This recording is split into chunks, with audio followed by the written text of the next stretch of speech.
भारत कैसे अपने लक्ष्य समय से पहले प्राप्त कर रहा है, इसका एक और उदाहरण है इथेनॉल ब्लेंडिंग।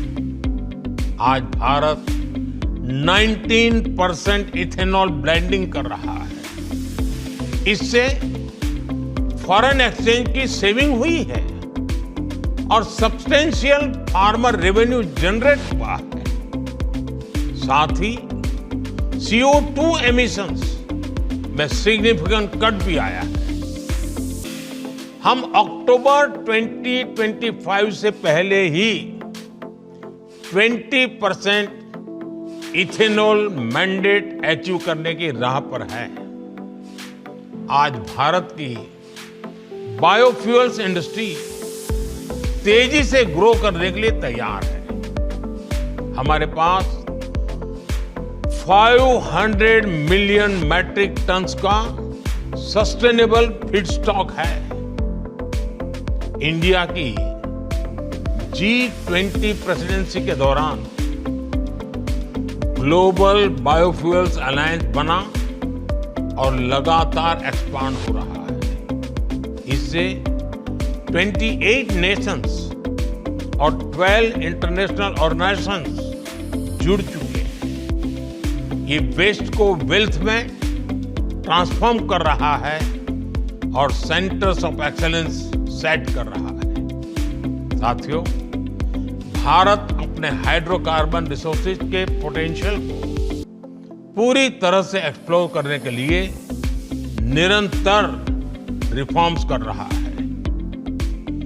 बड़ी डिस्कवरीज और गैस इंफ्रास्ट्रक्चर के व्यापक विस्तार के कारण हमारा गैस सेक्टर एक्सपांड कर रहा है। इससे हमारे एनर्जी मिक्स में नेचुरल गैस का शेयर बढ़ा है। भारत अभी 4th लार्जेस्ट रिफाइनिंग हब है और हम अपनी कैपेसिटी 20% तक बढ़ाने में जुटे हैं।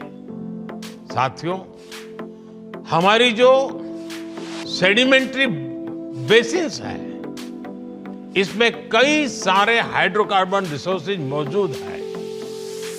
इनमें से कई का पता चल चुका है और कई ऐसे हैं जिन्हें खोजा जाना बाकी है, जिनका एक्सप्लोरेशन बाकी है। इंडिया का अपस्ट्रीम सेक्टर और आकर्षक हो, इसके लिए सरकार ने open acreage licence policy OALP बनाई है। एक्सक्लूसिव इकोनॉमिक जोन को खोलना हो या सिंगल विंडो क्लियरेंस सिस्टम बनाना हो, सरकार ने इस सेक्टर को हर तरह से मदद दी है। Oil fields regulation and development act में हुए बदलाव के बाद अब स्टेक होल्डर्स को पॉलिसी स्टेबिलिटी, एक्सटेंडेड लीजेस और इंप्रूव्ड फाइनेंशियल टर्म्स की सुविधा भी मिलेगी।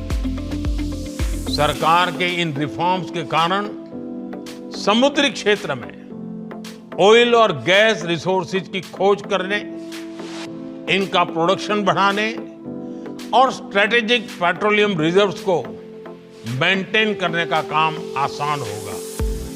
साथियों, भारत में कई डिस्कवरीज और बढ़ते पाइपलाइन इंफ्रास्ट्रक्चर के कारण नेचुरल गैस की सप्लाई बढ़ रही है और इसी कारण आने वाले समय में नेचुरल गैस का उपयोग भी बढ़ने वाला है।